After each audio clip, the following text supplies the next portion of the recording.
Hey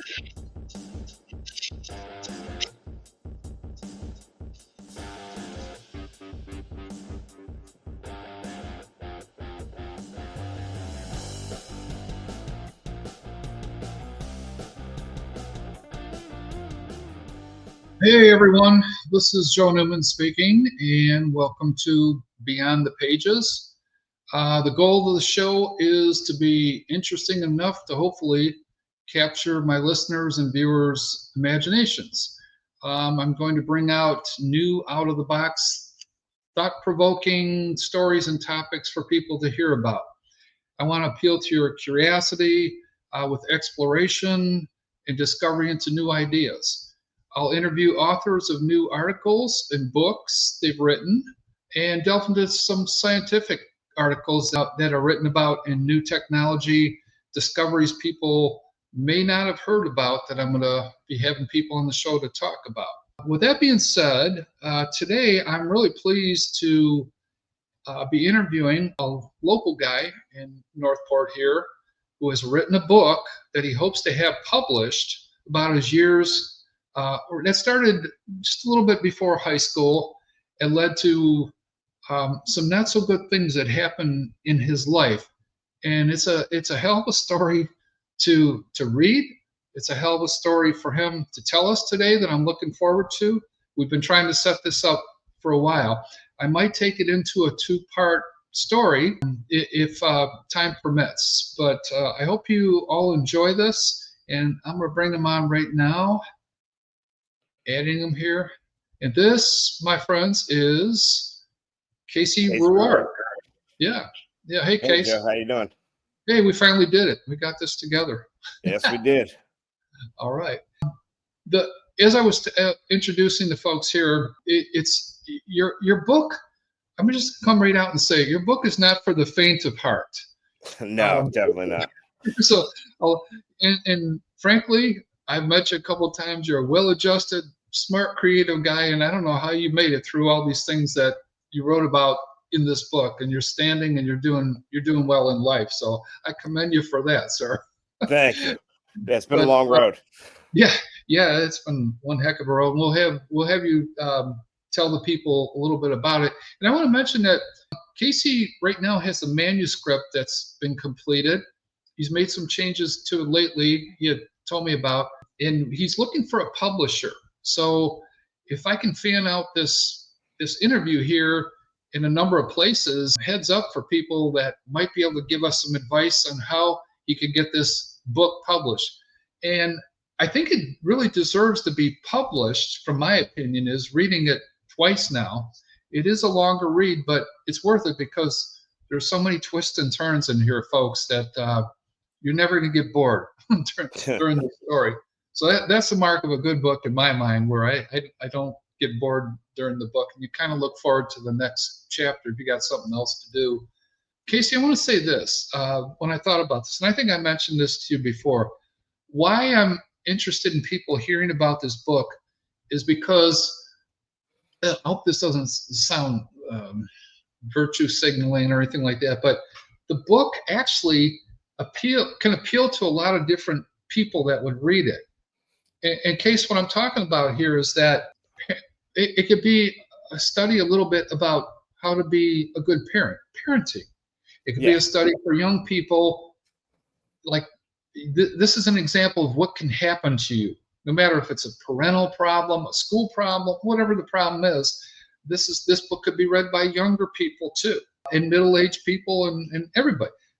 School administrators and teachers could get a perspective out of this book. There's parts in this book where, if I was in school in some kind of administrative fashion or teaching, there's some lessons in here I think that are good for those kind of people too. Maybe you never thought about that from that perspective, but that's why I wanted to bring you on here. Ultimately, the institutions that have, I'll say, a tough job rehabilitating troubled kids, there's a perspective too, and hopefully they're doing a better job than what the heck you went through in your early life. So with that, so. Yeah. With that being said, I thought we talk about, like your book the early years. You kind of pick it up. I think you pick it up right around ninth grade or so.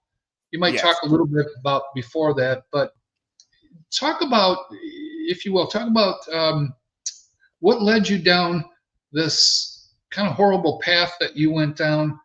It started at home and at school, and then it led to trouble after school and a lot of other things you're going to tell us about and touch on different parts of the book.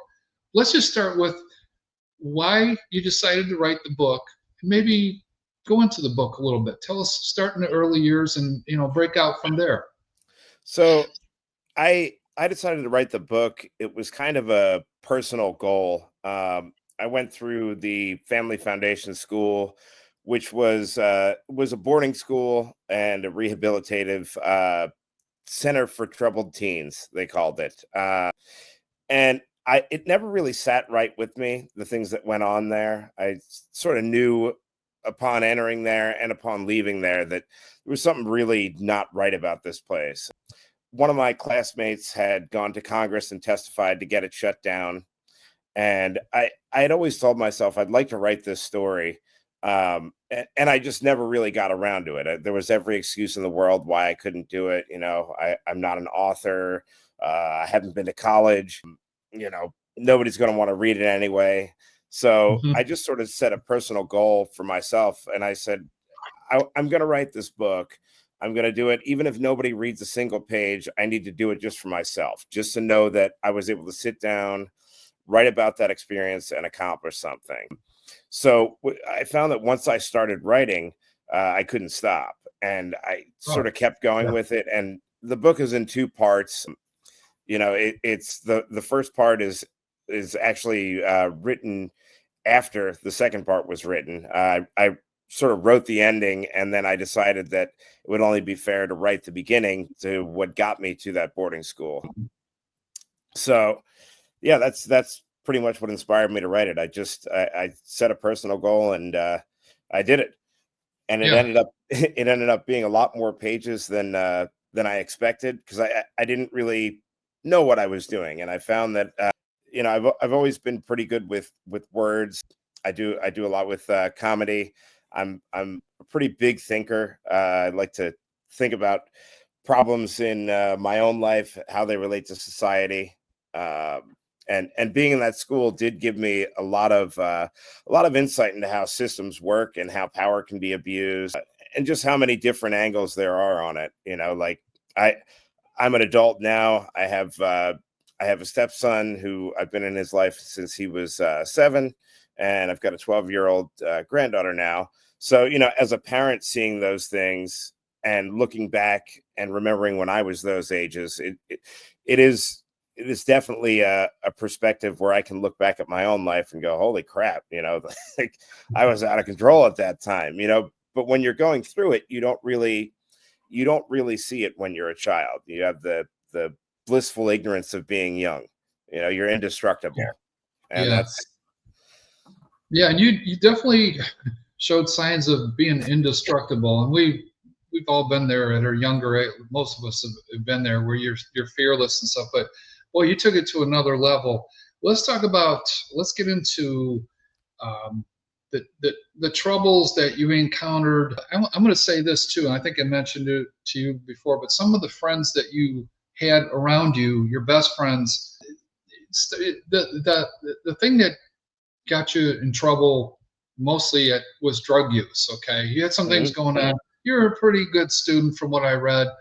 You're an intelligent individual, and that's what I like about the book too. Because as you're going through this horrible, terrible place that you're living in, we're going to talk about, but you're also stepping back from it and going like, there was times where you talked about religion in there, Mhm. that you went to the chapel or something on a Oh yeah. Sunday, and you start thinking about bigger things at a very young age. Now, folks, we're talking about ninth, 10th grader here. You were in there for two I was in years there for 2 years. Yep. for 2 years, and you showed your intellectual side. You show it a number of times in the book because that's who you are. But you were trying to rationalize the terrible system that they were using on you and the kids around you and stuff.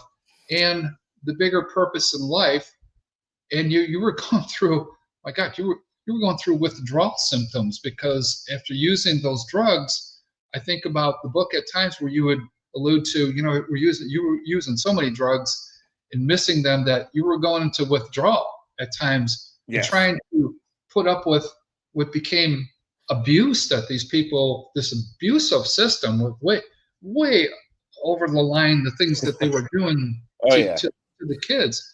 And the crappy place, that trailer or whatever they had you in there with all them kids. But let's talk about, we all start with cigarettes. We all like, or maybe cigarettes. I'm speaking from my experience too. We Yeah. start with a cigarette, we smoke some pot. It's kind of a progression, big deal. Little bit of booze, you know. Little bit of booze, but then acid came around, and you were pursuing that, and then which led to, I don't know Cocaine. if we got it right in order, but then you were pursuing cocaine. That's right. You went to PCP at times, and finally to heroin. But the progression was, you get into the details of what each high represented. You described what it was like to, if you took acid, and things that Mhm. were going on around you, and trying to hide it from parents and Oh yeah. such. Yeah, Um, that was something you always had to do at 15, 14, 15 is when I started taking acid. And I think in my area growing up, most kids uh, at least smoked pot or tried pot. A right, lot of them drank, but most of them stopped there. I mean, it wasn't the norm in my town for people to be, abusing hard drugs. That was sort of a deviation that me and only a couple others took. right, Um, right. a- and with me, the progression really ramped up quickly. And I had one friend along for the ride that, it was a sort of parasitic relationship, I think, where we both were screwed up. We were both looking to get high all the time, and both looking for something to fill a void Yeah, that was in our lives. With me it yeah, was depression. I think I was looking for a hole to fill the depressive side of my life, and just something to satiate that. I was clearly lacking something, and I believe the thing that I was lacking was close connection with my family. And I didn't stop until I found the one that worked for depression. It was kind of yeah, a yeah, self-medication thing. I mean, I loved the high, but it became so habitual that I needed it every day, and yeah, it was a distraction from dealing with whatever it was that was causing me to be depressed, yeah. which I think was And so, ultimately the breakdown of my family and the lack of closeness that I had with them. I yeah, didn't. and the drugs were just occupying. As a smart person, you were finding clever ways to, get up a little bit of money here, part-time job, whatever you were doing, Right. trying to get money, which eventually it got so bad you started stealing. Correct. From you stole some jewelry or money from some of your friends. But I think one of the lessons here, and I don't mean to be preachy or anything like that, is that the circle of friends you had there weren't doing you any good in certain ways. And I say that because your best friend there had a sister who was doing drugs and driving you to Philly in those terrible pockets of neighborhoods where you could buy drugs. And then I remember in the book, I think it was your best friend's other sister, maybe from Yep. California, came in with her boyfriend and brought a bunch of drugs with them, That's which right. you guys were turned down to real quick because that's where you guys were doing. But it seemed like, and then you lived with them for a while because it got so bad at home that you were trying to check out and get your sanity back.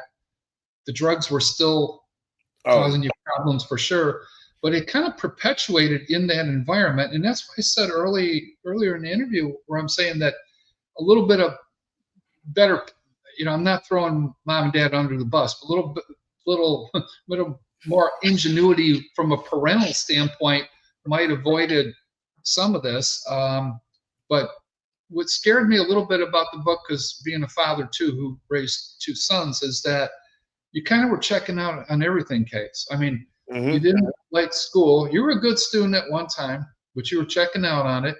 You weren't, then you started changing grades on your report card. You were getting heavier into the drugs, getting addicted, and you admit it. And you had some great schemes on how to get those drugs. Oh yeah. The You engineering the way to get to Philly, get a ride, all this kind of stuff. And then it was getting really scary because nothing was working with you. You were looking for, and correct me if I'm wrong, it felt like, you start with cigarettes, pot, or whatever, but you were looking for the next high to escape, in a sense, correct. to escape. And at a young age like that, that's the part that scares me a little bit because there's a lot of kids just like that out there Yeah. that running into the same damn thing. And that's the lesson to be learned too. How do you avoid that? Is what Uh, I kept saying. Like and there was points in the book where I said, Casey, don't do that. It's like, yeah. chill out, Don't do chill it. out. This is not good. It's just making the hair on my neck stand up sometimes. That your next adventure in the risks you were taking. I mean, terrible risks. That Yeah. And yeah when you're going through it, those risks, you don't really evaluate them. It's interesting. The progression that I went through, the first time trying anything, there's a little bit of hesitation, and then you enjoy it. Mhm. So I had when after I had smoked cigarettes, that became sort of a daily thing. And the pot was, it'd be on weekends, some nights after school. That was that was sort of sporadic. There was no addiction there other than to the cigarettes. The pot, it was sort of it was there, but it was just I don't want to sound stereotypical, but it was sort of like the gateway into like, all right, I have already smoked pot, I've messed with drugs, I can do other things. Yeah. Yeah. Acid seemed really interesting to me. I pursued it. The first time that I pursued it, we got beat, we got bad hits. So then it became even more of a more of a desire. And eventually, my best friend's sister came through with some, and I thought that was amazing. It was Mhm. it it wasn't something that even that I went too far with. I started off with one hit and I immediately went to, well, this is great. Like, I wonder what 3 or 4 would be like. Yeah. So there was always pushing it to a higher limit. And then it was, I wonder what 20 would be like. And but that didn't satisfy that need. It was sort of like I went through all of that, and then we moved on to the harder drugs. And as you're going through it, it seems less and less crazy. You get Mhm. used to the chaos in your life. I remember going to Philly the first time. I was scared out of my mind. Yeah. You know, we were. It was one thing to send somebody up there to get drugs for you. It's another to like go in there yourself. I was from the suburbs in South Jersey, so going into like the hood in Kensington was, you know, as a 14, 15-year-old, that's nuts. Like, you can look it up on YouTube now. If you see Kensington, Philadelphia, it's nowhere you'd expect to see like a 15-year-old kid. But it was an open air drug market, and there was sort of a thrill in that too, because it was dangerous going up there. You could get robbed, you could get shot. You didn't know, but you're so focused on getting your drug that starts to stop mattering.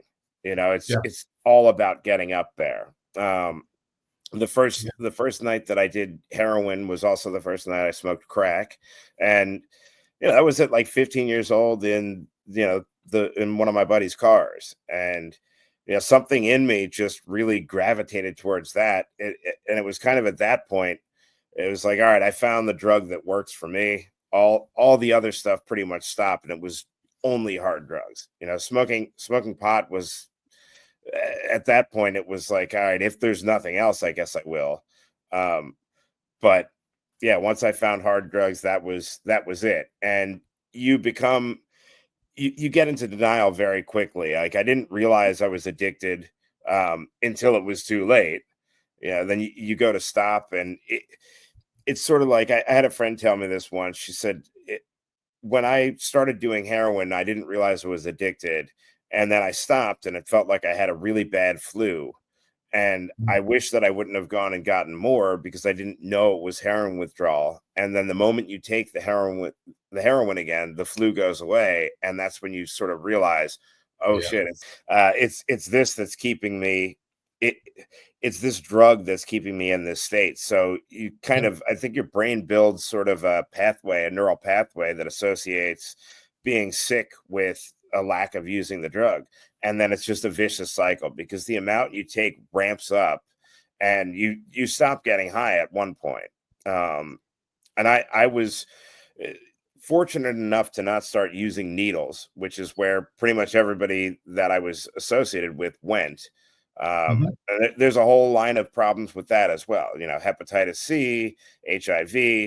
Yeah. Yeah. You get a lot. You can get a lot darker. I'm lucky that, in a certain sense, I'm lucky that I was ripped away from that before it got to that level, because Yeah. I don't know that I could have survived it, you know?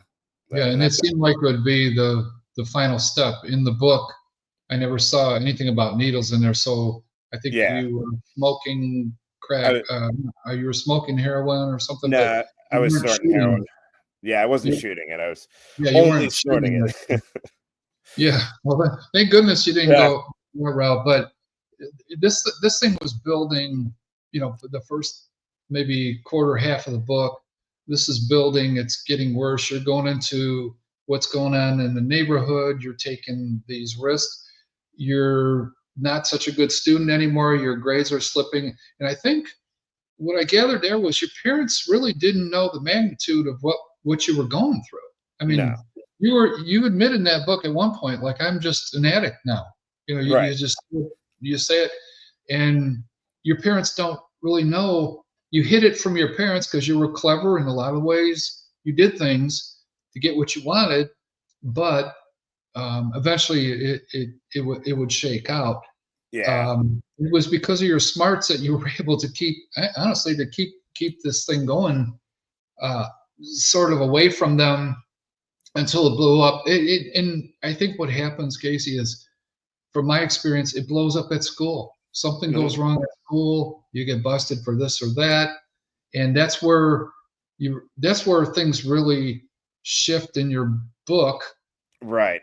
Gets scary again is when you had that explosion when your parents came. I think that gal's car broke down, and the truancy people came and got you and pulled you into the school. You were in some trouble, Yeah, I and you was not living at blew up. home. You blew up at that point. Um, that's a horrible point in the book where it takes another leap in that.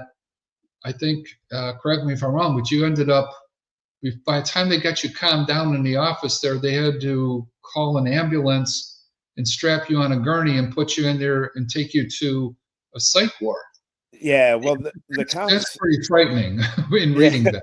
Yeah, they took me to the hospital first Or for hospital. drug testing, and then they took me out to a psych ward. So yeah, I was not living at home at the time. I was living with my friend's parents, and we were out of heroin, cutting school to get her car from the mechanics.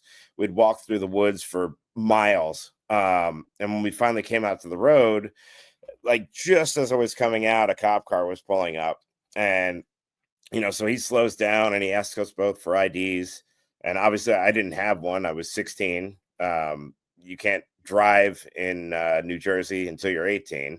And I didn't have a permit or anything. So he took me back to school. And then my parents showed up. And just the thought of going and having to live back at home, which is what I thought was going to happen. Like, all right, they're Mhm. going to take me back home. It was like, all right, I can't do that. Like, I would rather, yeah, I pretty much said I'd rather death than that. Yeah. In not so pleasant terms. So I just lost it. And then from that point on, that was sort of when everything changed. I got committed. I went into the psych ward, which was, it was a strange experience. I got to see very quickly how everything worked there. There were people that had been there for a very long time, and it was like, all right, I thought I was going there and then going to a rehab. Is what that's what I thought was the logical conclusion to what was happening. I didn't realize that getting out of the psych ward after 10 days meant that I was going away for 2 years.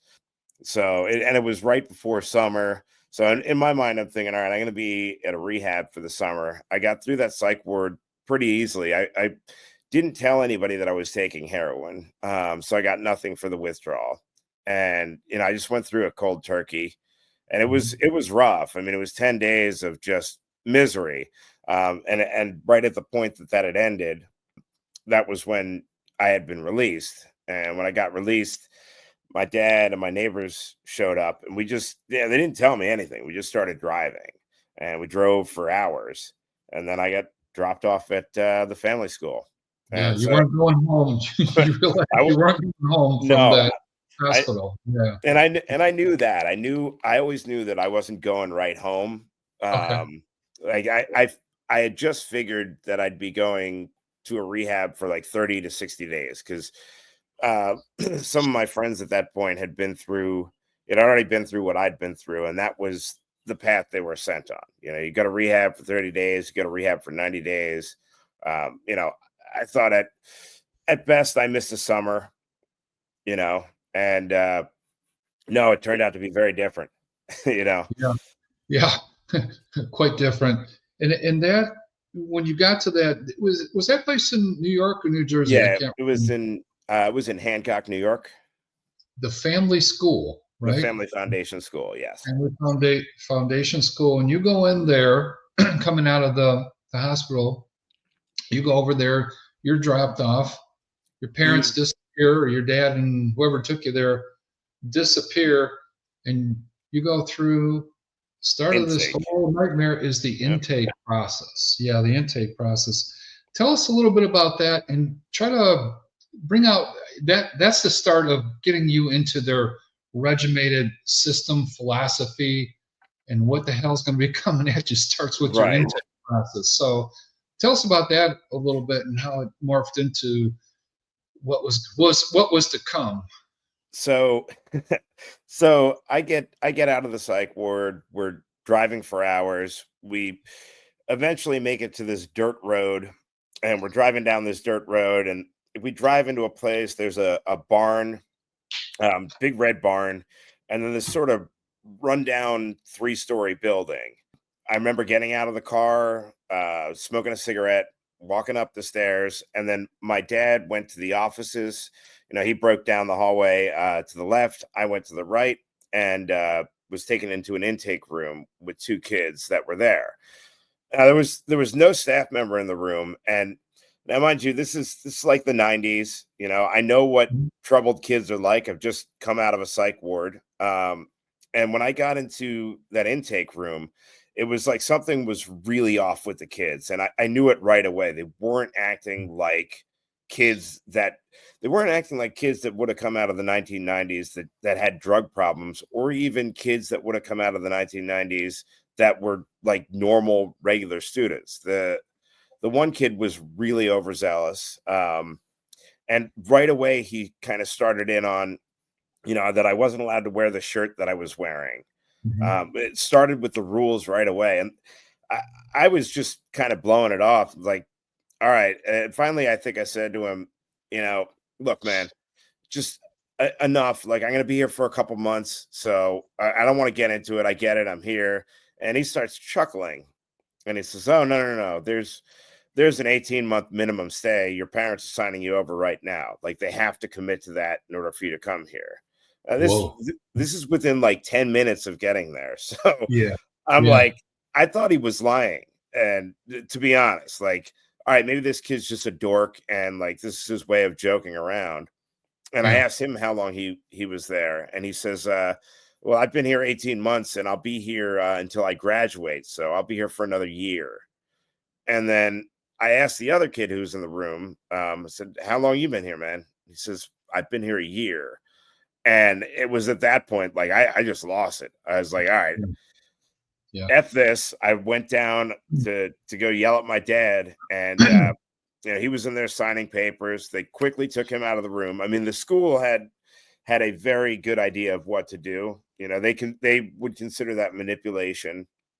Sure. So they took him out of the room.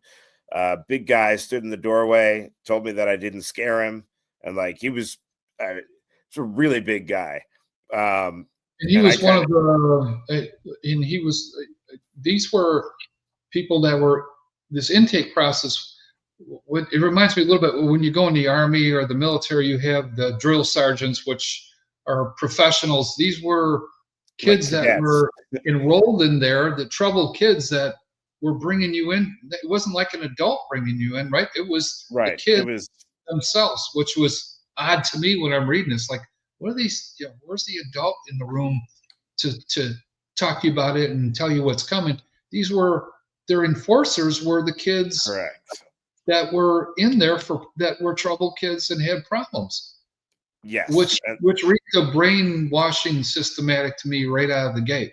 100%. But at this point in the book, coming in neutral, I'm thinking, well, maybe this damn thing works somehow. But it was very odd to me that they got a system where they're using the kids to enforce their, Right. their philosophy and techniques and whatever you call it. That place, and that was odd, because I had before I got sent to the family, my parents had toyed with the idea of sending me to military school. And when I took the tour of military school, it was really similar where the kid that was giving the tour, like I hated him while he was giving the tour because he was a suck up, he was talking about eh, pretty much talking up the school, how great it was. But there was an adult that was there as well, Yeah, like a drill sergeant guy. And the moment that guy left, the kid dropped the act. And he was like, man, this place is great. Like my parents think I'm doing good, everybody's off your back. He's like, we get girls in here all the time. We get cocaine every weekend. That was at Valley Forge Military Academy. So, that was what I would expect of troubled teens to be like. These kids were not like that. Like there was no the act to drop. That was how they were. Um, and yeah, they didn't start off that way. You're made that way. And you know, the school, it had the ability, I truly believe that if there was no staff there, if staff just disappeared for 24 to 48 hours, that mhm. place would function perfectly fine. Nobody would Wow. escape, nobody would leave. We were fully enforcing the rules. You Jeez. you have to. There's it's funny because a lot of people that I'll tell the story to would say have said, "Oh, I wouldn't put up with that." And it's like, yeah, I know you say that now, but like these were people that were really clever. They were 3 steps ahead of you, and if you fought, that they just break you harder. So Yeah, if you tried to freak out on them and act out violently, and violently could mean just raising your voice or like raising your voice and getting hostile and aggressive, 2 students would tackle you. They'd wrap you in a blanket, they'd duct tape you, and they'd throw you on the floor of the library. And yeah, that was your punishment. So, going up against that is pretty hard. Um, if you decided to run away, you were 7 miles away from a really small town where you stuck out, and the people in the town didn't like us, so they'd call the school. They had dogs that could track you. yeah. Um, they had private detectives. You know, I fantasized a lot about running away, and Sure. you know, I learned by the examples of others. When I was there, when I had built up enough courage to run away, was when the first runaway had been brought back that I had experienced since I'd been there, and they sent him somewhere worse. So Wow. there was no escaping. And there were a couple kids. Every time somebody would run away, I'd always have the hope that they wouldn't come back. Like you're kind of Good. Yeah, silently rooting for them because you couldn't say it out loud.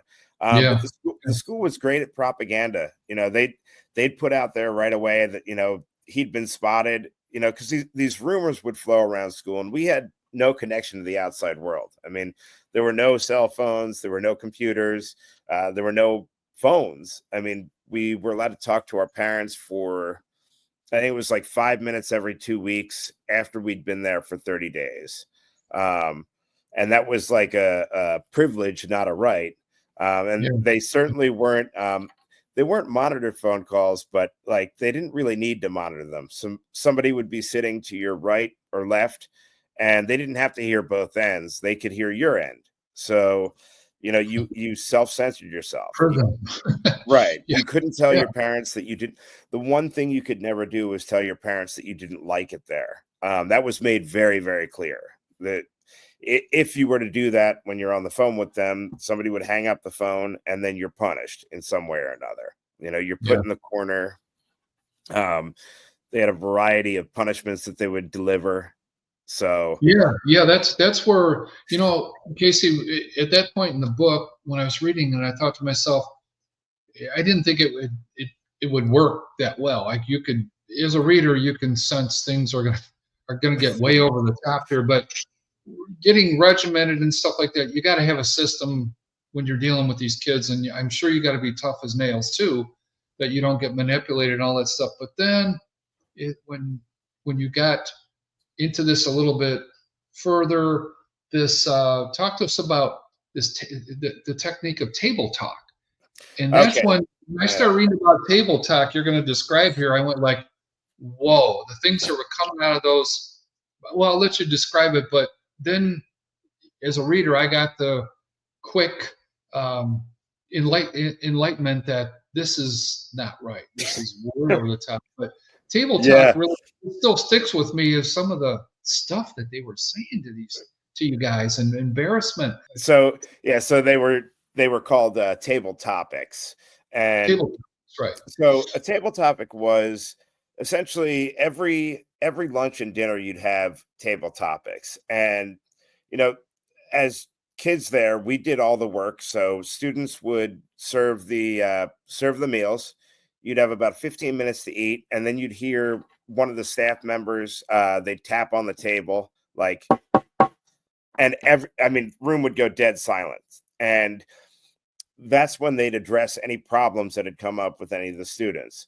So the staff would oftentimes say, "Does anybody have anything that they'd like to address?" Now, somebody would raise their hand and they'd say, "Joe, would you please stand up?" And you would have to go and stand up at the head of the table. The way they had the tables arranged was that there was a staff table laid out horizontally, and there'd be 4 staff members there. And then the student tables were like vertically. So it was like it kind of looked like an N, a lowercase n. Mhm. Um, and you would have to stand up at the head of the table, or at the foot of the table rather, all eyes on you. And I would say something like, "Joe, I've noticed your grades have been slipping. You've been giving me attitude lately. I want to know what's going on with you." And it would devolve from there. That's when they'd start telling you, you were a loser, you're pathetic, you're way out of line, you're masturbating too much. That was Yeah, a yeah, that's frequent topic of discussion. incredible. Yeah, Yeah. And I mean, they don't give you any buffer when you go in. So like I had table topics within hours of being there. Now, not me. I wasn't brought up. They would call that bringing you up. mhm, But it was horrifying. And it becomes normal, but they can always still surprise you.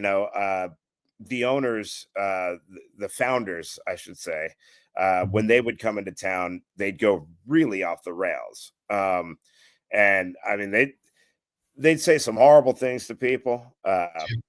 That you just Also, you can't imagine saying to a 13-year-old. There were kids in there as young as like I think the youngest was like 9. And oh, that was really? an exception. Yeah, there was a 9-year-old. He was the son of one of the staff members. And as far as enrolled students, it was like 12. Okay. Um, Jeez, that's and so young. it's very young. So you had 12-year-olds with like 18-year-olds, 19-year-olds. There were some people that stayed there for longer than just 18. When you turned 18, you're always allowed to leave. But if you chose to leave, which some of them did, you usually didn't have the support of your parents. You just would walk off and hitchhike, or hope that some friends would pick you up once you got to town. Yeah, real nice. So Just yeah, turn twist in the wind. there Wow. was yeah there was kind of only one path out of there that your life wouldn't totally be destroyed. Yeah, you were. Let me mention this too. That I forgot to mention that you were also. taking you were in basically they were accredited high school, middle school, whatever the age of the student was. Yes, You were going to high school there at that was where you're going to get your degree, your high school graduation from this place too. correct. And they were making you guys do all you.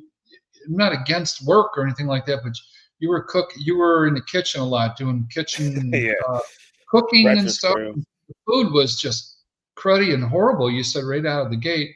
I remember you got a little creative and said, you know what, if we mix up this thing a little bit different, we can make a better tasting this or that.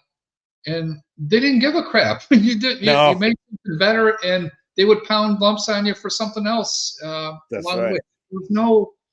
I think that you still have to give people a pat on the back sometimes. None of that was happening. It was just a fist like a jackboot in your forehead all Oh the yeah. time. Even if you Uh, did good, even if the you did good. Yeah, the only times that they would ease up a little bit is, and this is really how manipulative the school was. So, uh, table topics, I had the perspective of table topics as this horrible thing. However, when families would come in, the school would flip like that. A table topic became like if there were parents at school, a table Mhm. topic became a time where I'd say, "Joe, stand up," and I would congratulate you. And all of the kids fell in line, and all of the staff fell in line. Yeah, It was an unspoken agreement. Like, no, that was what was strange is nobody had to say anything. That's just how it was. And a lot of things that were there was just like, this is the way that things are. Um, yeah, and it looked and they good. It was the dog and pony show, That's basically. exactly right. And you guys were probably, correct me if I'm wrong, doing it out of fear. You didn't dare We stand up and say, "Well, you punished this kid the other day and rolled him up in a blanket and he peed all over him." So none of that would even be brought e- up. even if we did, and this is what was really crazy about it. If when parents were there, somebody would have fallen out of line and said, "Hey, this place is horrible. They're torturing students." You'd be taken away. You'd be taken out of the room, and everybody, staff and student, would say, "Well, that's him. He's really struggling right now. This place is fine. He's just a drug addict." So we had no agency there. Yeah, There were times where students would be abused. Like I saw a kid get punched in the face. So did 30 other people, and one of the staff members came in the next day and told us that we didn't see what we saw, and let us know directly, like, uh, look, if word of this gets out, what happened is this. What truly happened was a staff member slugged a 14-year-old in the face. What they said was that the student attacked him, and his ring, he was trying to headbutt him, and he headbutted his ring. yeah, That caught his eye and gave him a shiner. So they let us know that if our parents caught wind of it, it would get ugly for us. So yeah. there would really be no way of communicating that message with phone calls or anything. It would have to be on a home visit, because they would let Mhm. you go home. I think I was allowed to go home twice while I was there, but it's sort of like being on house arrest. It's not like you can see your friends or anything. You're going back home, and yeah, the Yeah, food's not as horrible, and you could take showers that last longer than 3 minutes, but yeah. In that trailer that you were assigned to, yeah, uh, you guys had what? You had to take the shower within 3 minutes. You had 3 minutes basically. we had How three many minute people showers. were how many people were in that little trailer? So It's like there were 24 of us in a single wide. Um, there bunk bed, were, right? yeah, bunk Oh, beds, springs, really the springs, the thin mattress, pillow, oh, 18 beds, 18 total students on one side, and then six on the other. So three bunks on the one side, essentially, nine on the other. And yeah, it was pretty crammed in there. These were yeah, trailers that were from the probably the early 80s, maybe late 70s. So like they weren't great trailers. I mean, we had yeah. the floor was kind of caving in between our bathroom and the one side. Wow. It did eventually cave in, but somebody had to fall through the floor in order for them to really care. And I mean, it Wow. was a wild experience. Like, Yeah. you know, you're you're not, like I said, you're not eased into anything. So my first day was really like it was one hell of a mind-blowing experience. You know, Mm, you get to these dorms, there's kids everywhere that you don't know. They're speaking in sort of their own language. You know, heavily censored, heavily brainwashed. There's a lot of terms that go along with the school that were sort of part of like popular parlance there that it meant nothing to somebody from the outside, you know, right. like, Mm, and mm, being that there was no transition into it, you were thrust into it. So, you know, I get to the trailer the first night and there's a kid taking a dump. There's another one naked coming out of the shower, and there's somebody brushing their teeth. You know, what the hell is this? You know, I mean, even in the psych ward, it was like, mm. all right, I had a bathroom with a door. Like there was a Yeah. front door on this place. All the other doors were removed within the trailer. And Um, you hear, you know, I think about when you're in a high school class, not every kid in your high school class is going to be a troublemaker. So there could be one, two, maybe none in a certain class. But these kids that were with you that you're crammed in with all had some significant problems to even every person in there, every kid in there had a yeah, story, had a reason why they were there for whatever reason, society's fault, whatever you want to blame it on. These were not like a high school um, class or something like that where you got mostly kids aren't fighting every day with each other and get through it, but you had all these personalities of troubled kids crammed into this place here. yep, And, and you know, I'm sure there was some violent ones in there, different personalities, the jargon they used from whatever neighborhood they were in. But it struck me as, you know, I know why you were there. Things happened, but this is deplorable. This is way over the line. I mean, the table topics or whatever is one thing that if you read this, folks, they'll give you some examples of what goes on when they have you stand up. Um, the embarrassment that they use on you, you really got no choice because if you don't stand up, I had the impression that they'll make it worse on you. if you Uh, didn't, all right, yeah, if you the didn't stand blackout, up, remember I should say, hey, Casey, remember this. Yeah, you would remember it, the yeah. blackout. Tell Uh, us about the blackout technique they so used. blackout was used as a punishment for it was basically used to get people talking only to people that were indoctrinated.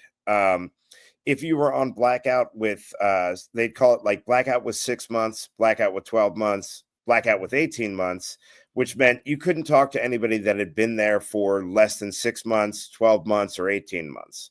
And the purpose of that was to keep you from it was to keep people from sort of pairing up and revolting against the place is ultimately what it was for. They'd also put people on house blackout, which meant you couldn't talk to anybody. And the other one was there was one kid that was on house and staff blackout, and that was you don't speak to anyone, like you can't speak. So imagine not saying anything for like a month, and Yeah, that's the kid was annoying, but like nobody's that annoying where they don't deserve to speak for a month. yeah. Um, Now, all these things that you were experiencing, what struck me in the book here is that it really made me step back. Was when you went home for the first time. You actually went home for a weekend, I think it was, or it was a mm, holiday.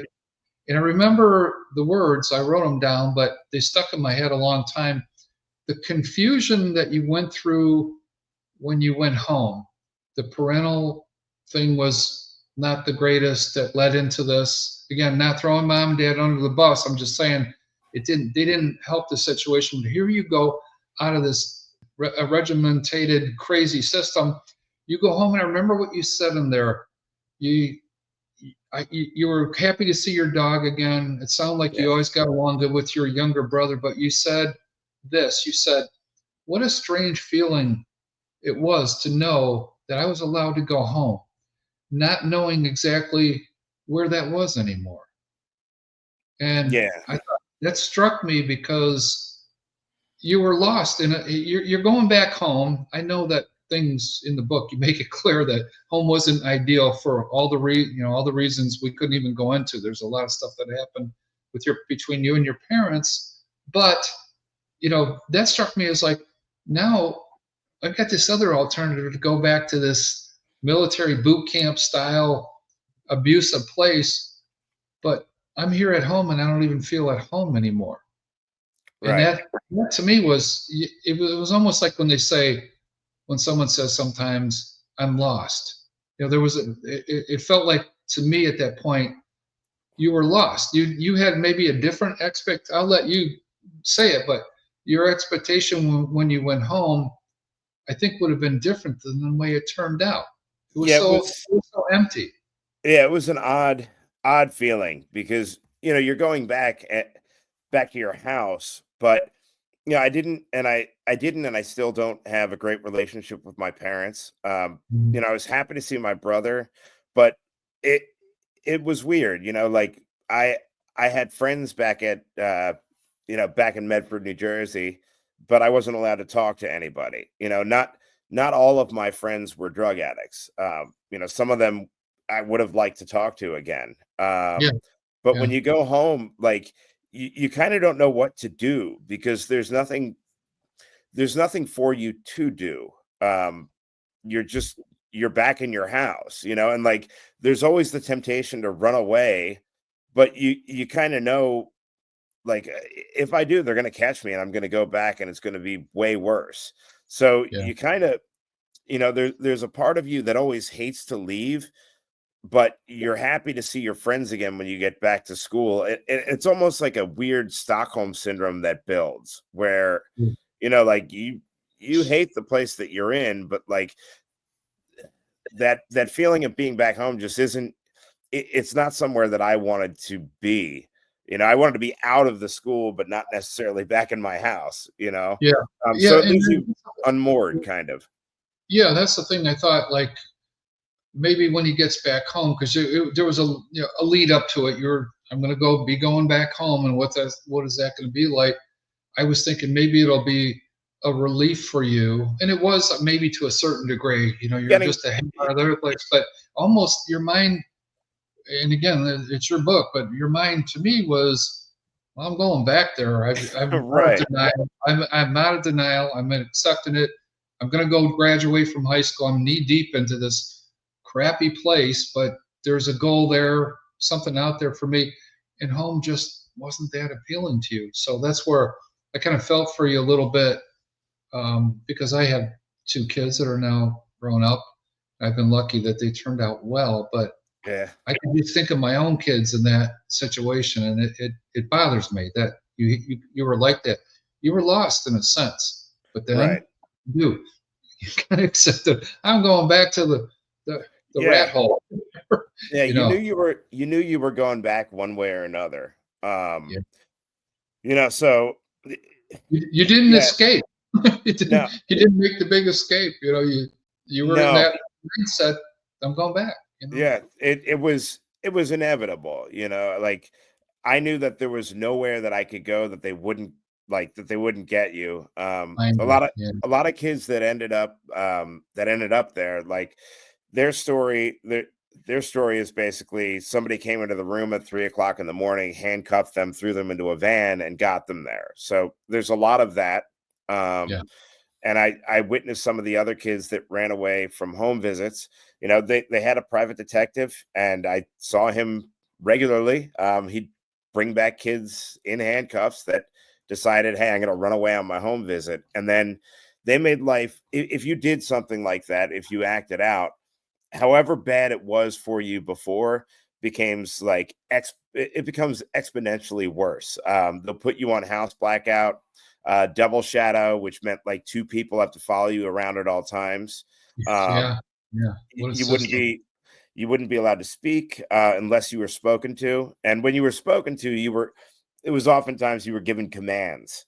Um, they had a saying that you can complain if a staff member tells you to jump in the lake. You can complain, but you better be wet. But the funny part about that is they had another saying, which was staff is never wrong. So Yeah, so like there was there was no complaints department, like you just Yeah. you were there. Yeah. And it was sort of like one of those places where the sooner you accept it, the better. You'd have to kind of trick yourself mentally into staying sane. I think the only way that I stayed sane was through one of my friends there, um, that really early on kind of took me to the side and said, "Look, man, you're gonna go nuts if you can't make a complete joke out of this place. Like that's your outlet to dealing with it, was through humor." Is And like because it, you could trust this person, and I'm just thinking out loud that in reading the book, you couldn't trust anybody there, almost. You no, found somebody with this. I think his name was Dwayne, if I'm not Dwayne, mistaken, yeah, which was a godsend. It kept you guys could talk out of school, so to speak, and not get burned for it or get stuck with table topics or yes, anything like that.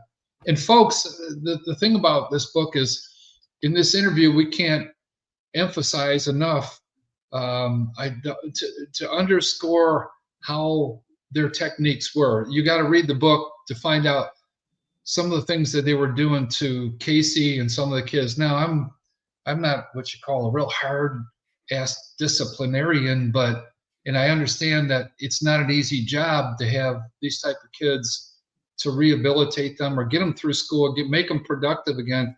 But folks, this went way, way over the line with the way they abused these kids. I mean, we're talking major league mental and physical abuse. And Casey, let me do this just to not to bring back a horrible memory. Let's add this to the stage oh yeah, here. There's a face you might remember, and he pops up. He pops up in the book. What a handsome guy. I'll yeah. be damned. He was a monster. This Paul guy, Geer? Paul Geer, Paul yeah. Geer. Tell me about him. Um, he was the leader of Family One, which was the family that I was in when I first got there. Um, now, I'd just like to say, not all of the staff members were monsters. Like there were some people, some really good people that worked there. Um, there were some really horrible people that worked there. Paul was probably he was probably the worst. Really creepy guy. He would do things that you know I knew at the time were insane, and I like you almost couldn't believe they were happening. He had a thing where he'd come up and sniff us, and he'd go, and he'd look around and he'd go, "I smell dishonesty." And then he'd start hitting you with questions. Like if he focused in on you, it was really predatory. And say, "All right, so what are you holding in?" And you'd have to give him something. Yeah, And you know, I'd say something like, I was walking around with my shirt untucked the other day. And he'd go, "No, that's not it." And it's like, I didn't study for my history exam. No, that's not it. And really the question that he always had, which was like, it was absurd. It was always, when was the last time that you masturbated? That was the only, we all knew that was the question he wanted answered. And that's what he yeah, wanted to know. And he wanted to know that a lot. Um, so I knew that like, and he was unique in that, right? He was like the only one that was openly asking that question all the time. And he had a dorm underneath of like in his basement. So, we had a feeling that there were a couple people he was abusing there, but you could never say. There was no you know, like I said, there was no complaints department. So yeah, he yeah, always seemed like he was always a creep to me. When this guy walked in a room, you could feel things change. It was like, everybody's talking and the record scratches, and like this yeah, guy walks in, and then the conversations would get sort of muted. And you just always hope to stay out of his way. yeah, yeah, Luckily I wasn't got by him. He hated me and he let me know. Like at one point he said, "I loathe you." Uh, just kind of out of nowhere. yeah. because Yeah. I was able to get out of his family. I was transferred to another family, and this guy was like kind of sadistic, where he'd say, you know, oh, I wish you were still in my family because you wouldn't be skating by if you were. And Yeah. like he really loved to punish people. His big thing was, you know, obviously aside from the molestation, was talking to children about sex, and you know, often about masturbating, sexual fantasies. He was there, he said, because he was a sex addict, and he would tell this Wow. disgusting story um, about how, you know, his low was when he was eating a cheeseburger and masturbating in his car, and he would tell us this, like he would tell us this frequently. Um, Yeah. so this is a Yeah. guy like I think at the time was in his 30s, and you know he's talking to kids as young as 12. Yeah. I think he was, I believe he was like a an equal opportunity molester. I think he was molesting girls and boys. Like he was just he was a monster. Yeah. And And this article here, this piece of the article I got posted with his pictures. This was March of 2025 when I think it is right. yeah, When this the was law caught recently up that he with him. went We're away. talking about we're in April now. This was recent stuff in March of this year when this so and so got arrested and convicted. I think it is. I didn't Yeah, read all of it yeah, there, but he was charged, and hopefully he'll be in jail for the rest of his life. oh, I think sure. I I had a couple classmates that I talked to that went up for the trial, so it was. Okay. I mean, it was kind of amazing to hear that something was actually going to be done. You know, like Yeah. after you get out of that place, you know, nobody really wants to. It's a hard thing to address. Like I tried talking to my parents. I said, and I didn't know that for sure that that was going on, but I knew other things were going on. That like, I remember telling them, "Hey guys, there's some things that like I feel like an adult should know," and they freaked out on me. They didn't want to hear it. You know, and a big part of how this places like this are able to exist is that, you know, nobody really talks about it. You know, you get Mhm. out and you just sort of a lot of my classmates have just tried to brush it out. A lot of them have died, a lot, and mostly tragic deaths, drug overdoses, suicides, homicides. A Right. lot of them are in jail, and you know, when you have kids that are growing up, that are, let's call it troubled, problematic, whatever, it's Mhm. real easy to brush off everything they say as like nonsense. So, you know, nobody really wants to believe you after you come out of a place like that. That like um, that what you're saying is legit. So there was a part of writing that story that I just really wanted to put out. Like, hey, here's everything that goes on or that went on there Right. from my perspective and from what I know. I have a pretty good memory. It was a pretty impactful experience. You know, I mean, there was stuff that I'm pretty creative and I couldn't make up like half of the stuff in that book. There's like they were when it came to punishing people, they were extremely brilliant. You know, they knew exactly what to do. Mm. And Yeah. they had a really interesting system to kind of keep everybody in line, and that was to slow in the flow of students. So there was never that many newcomers at one time. Um, they also had where you weren't allowed to be neutral. You were either enforcing the rules or you were not working the program, which meant you were getting punished and abused, basically. And even when you were following the rules, they, you know, Yeah. if you weren't enforcing them enough, you were punished, and they would take you down a few notches. So it was all about keeping you in check. Um, and with being able to limit the amount of things that you can say and the things that you can express, and sort of giving you a value system that you're supposed to latch on to, uh, you end up with like this sort of warped mental state. Um, they built their fundamental Yeah. ideology was built on, they said, honesty, purity, unselfishness, and love. But all of those things were inverted. Like, for instance, we were encouraged to be honest, but like if you said I hate it here, you were not being honest. You were lying to yourself. So, it's like word games all the time. Well, they had it covered, didn't they? They had it all Yeah, covered, all their bullet points, didn't they? absolutely, Yeah, absolutely. yeah. Okay, I want to mention we've gone a little bit over an hour, and there's more to tell here too.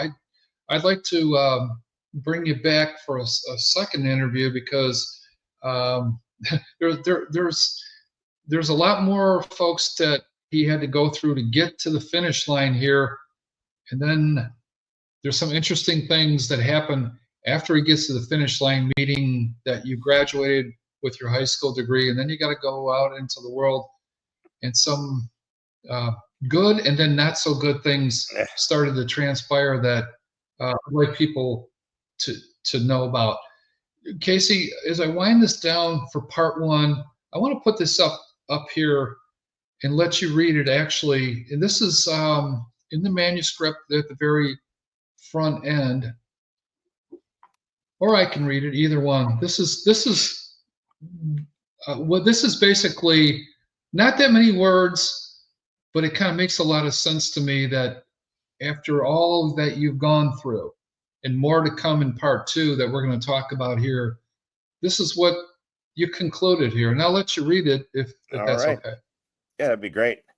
This book is dedicated to all of the people unfortunate enough to pass through the dreadful halls of the cults known as therapeutic boarding schools. To the families of my former classmates, many of whom are no longer with us, this story should serve as an uncomfortable but necessary reminder that when a family is in despair, the wolves cloak themselves as shepherds. Wow. And I like the way you wrote it because there's nothing more to say there, in my Yeah, opinion. It kind of says it all. It takes all these pages that you wrote, these situations you went through, the stuff you caused yourself, the whole 9 yards, as they say, right. and it sums it up beautifully there. Yeah, I think that again, I think this book, folks, you got to read it because there's some lessons in there. You can learn some stuff. I, I've got two sons that grew up, and I made mistakes as a parent. I think we all do, but there's good nuggets in this book that you can take with you after you're done reading that will stick in your head. I've said it before, Casey, when we went to school, college, and things like that. All these years ago for me, I still have things in my mind that stick out with certain teachers or professors in college that I carry with me. Of course, I couldn't remember everything we went through, but there was some wisdom that I carry with me to this day. And I remember a certain teacher's name or an administrator or somebody in my life that crossed paths with me.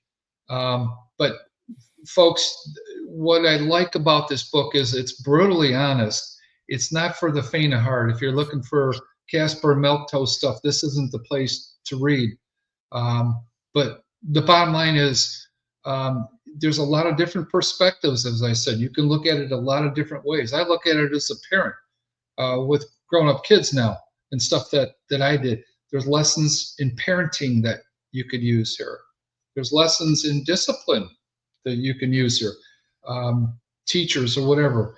And for God's sake, hopefully the institutes that are out there, like what you were into, have progressed or have never been as bad as this POS that you were existing in for what 2-3 years, whatever it Mhm. was, and got through it. So I'll let you just to close part one here. I'll let you do the closing paragraph, whatever you want to augment here to close her up for today. Yeah, I think like Joe said, I'm just looking for I guess help publishing this book or people to take an interest in it. I think it's an interesting story, one that I think you'll find interesting to read. There's many bizarre things that went on there, and hopefully there's something that everybody can get out of it. I think these places are going to become less and less frequent without now that we have the internet and social media, but they're still going to go on, and I think if anybody knows anybody coming out of one of these places, yeah, you might want to listen to them, because some of the things may sound like too crazy to be true, but I can assure you that some stuff goes on behind closed doors that like you just wouldn't believe. Okay, folks, on that note, we're going to close part one. It's been a pleasure, All right. Casey. Thank you, Joe. And I got to come and I haven't seen you on stage doing your comedy. I got to get back to checking you out at All Star. I think you've been Yep. appearing there. You appear in Bradenton sometimes too, I think. Yeah, we're also trying to get Charlie Foxtrot down here in Oh, Port yeah, Charlotte. yeah. Yeah, I haven't been there yet. I keep wanting to go down there to maybe interview those guys too, because I've looked on their website and they got some pretty cool, craft beer, obviously, and some yeah, things it's they a do good for the bar. vets. Yeah, they do a lot of stuff for the vets because they are vets too. So That's right. yeah, and so they're going to do some comedy at I that place. believe May 10th is going to be our trial run. We're going to have a couple open mic comedians out there. So Oh, we'll see how that goes. If it's a hit, then we'll keep it up. yeah, yeah, for sure. Charlie Foxtrot's Charlie located in Foxtrot Brewing. Port Charlotte is where they're at on 41, right? Highway Right. 41. Right by the Taco Bell and the laser tag place. Okay, well, we got to. That was May 10th, right? I think you May said. 10th. That's Okay, correct. I'm going to make it a point to get out there if I can. And everyone else, thanks for joining me on Beyond the Pages. Thanks for God having me. bless you. And also, I want to mention one last thing here is that I've asked Casey to maybe do some more stuff with me outside of this great story he's telling us about. Um, he's got a lot of knowledge as a IT director and things that he does that will probably help me do some shows on machine learning and AI that I'm really captivated by and researching right now. So, and then we got to talk about sometimes about your favorite comedians and stuff, because I know I got a few. That's right. That's comedy. Comedians are a world in themselves, aren't they? Oh Oh my yeah. God, the greatest comedians are all kinds of different personalities, bizarre. They can be dry senses of humor that are awesome, all the above. So we got to get into comedy and get into that, and why you went into that too at Absolutely. some other juncture. All right, man. You take care. All right, Joe. You too. Beyond the Pages, we'll be posting this up on 97.5 FM Facebook. I'll put it out there. I did a little intro telling people this would be posted up pretty soon as we got the interview done. But part one will be up there pretty soon. I hope you get a chance to look at it and share it with your friends. And we're going to try to find Casey a publisher, because I understand that's not easy and that's a world in itself. But this thing is worthy, folks. I think it's really worthy, and I think you'll enjoy the book. And I think even that Casey would give you a little clip of the book if you wanted on an MP3 or something like that. Casey, you could gen up a couple. I could tell you some really good parts in that book. Yeah, that'd be great. I'd love to do that. Yeah, in your voice, you see it's Casey Ruark at iCloud.com. If you want to reach out to him, that's the email to do it. And he'd love to hear from you. Absolutely. So, and I would too, folks. Anytime. Hope things are going good. And I'll see you on Beyond the Pages again in the near future. Part 2 will be coming up, plus some other stuff I want to do with Casey and some other shows on AI coming up. So take care, and God bless. All right. You too, Joe. All right, man. Thank you.